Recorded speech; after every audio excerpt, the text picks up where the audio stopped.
With the insiders, Chris Johnston, Pierre LeBrun, and Darren Dreger. Guys, the clock is ticking towards the deadline. We're all wondering who could be a big game hunter. Depending on the severity of the Jack Hughes injury, could the Devils slip into that category, Pierre? Well, they were already a pretty busy team, Gino, in terms of calling around looking for help at center. But obviously that need for help is a double down now because of the injury to Jack Hughes. Now, as of Tuesday, the Devils were not operating as though they were using the $8 million cap hit from Jack Hughes. And the reason for that is they needed more medical clarity on his situation exactly. More tests were on tap in the next 24 hours, but also potentially a decision to be made. Does he need surgery or not? And all of that could affect the timeline for Jack Hughes. The bottom line is the news does not sound good, and the Devils need to go out and get help. But whether or not they have $8 million or not available to them by the deadline will be decided over the next few days. But they were already a team that had called on Jake Evans, for example, who's no longer on the market. From Brock Nelson on down, the Devils, I think, will be inquiring.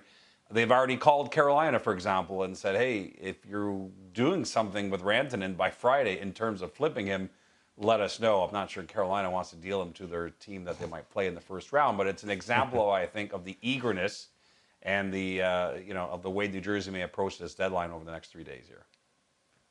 And while the Devils have got a lot of work to do, the Jets are in great shape. Best record in the entire NHL. Do they leave well enough alone, Dregs, or how aggressive could they be before the deadline? Well, I'll say this, for the right fit, I think that Kevin Cheveldayoff and the Winnipeg Jets are willing to spend. I mean, everything from Brock Nelson to a depth forward up front to a quality, experienced defenseman. I mean, everything is on the table when you're looking at the Winnipeg Jets. Now, we know historically they do face stumbling blocks, and that's the no trade clause that some players carry with them, but they're pursuing every opportunity. There's a strong appetite to strengthen whatever this cup run looks like. And I'll remind you, for those who kind of wag their finger at the Winnipeg Jets as being conservative, last year at the deadline, Kevin Cheveldayoff traded his first, his second, a third, and a fourth. So once again, the Jets are willing to be a buyer.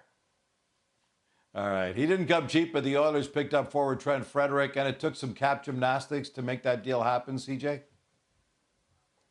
Yeah, that's a critical component to understanding what they did in getting Trent Frederic. You might look at it on the surface and say a second, a fourth, a couple unsigned prospects. That's a pretty price to pay for not only a player that's an unrestricted free agent, but one in Frederic who comes injured. He's week to week right now with a lower body injury. But the key for the Oilers, as they work through the Evander Kane situation and determining exactly what their cap picture looks like, is that he only counts $575,000 prorated against their cap for the remainder of the year. So when Frederic is healthy, it does give them some option here to make some other moves ahead of the deadline, and obviously leaves them some wiggle room depending on how things go with Kane.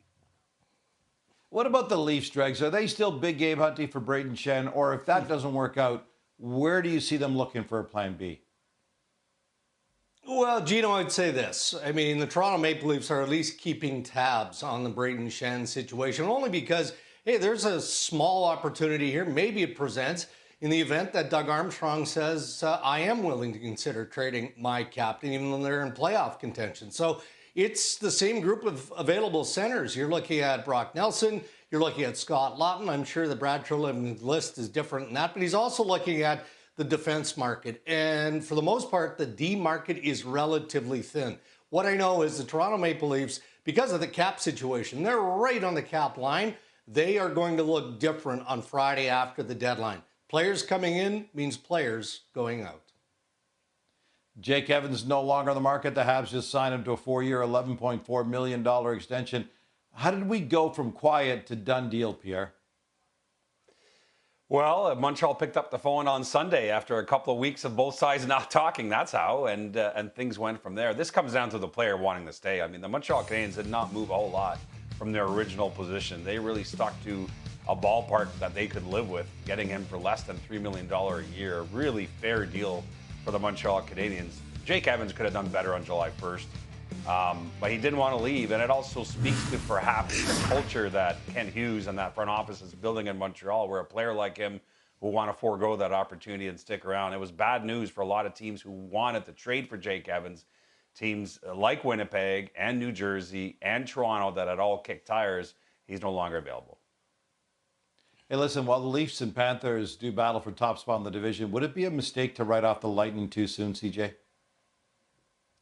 A massive mistake. If you're looking for a team that could upend this deadline, I would point you no further than Tampa. I've had a couple other executives around the league point out that Tampa has been running with a lean roster coming out of Four Nations. They've had just one extra player, that being Cam Atkinson, and he was put on waivers on Tuesday. So the Lightning have been able to accrue cap space. They have about $6 million, give or take, to acquire a forward as they're out there shopping right now. And given Julian Brisebois' track record, I'd suggest he's going to use that. Love to hear that kind of talk going into the deadline. They are the insiders, Chris Johnston, Pierre LeBrun, and Darren Dreger.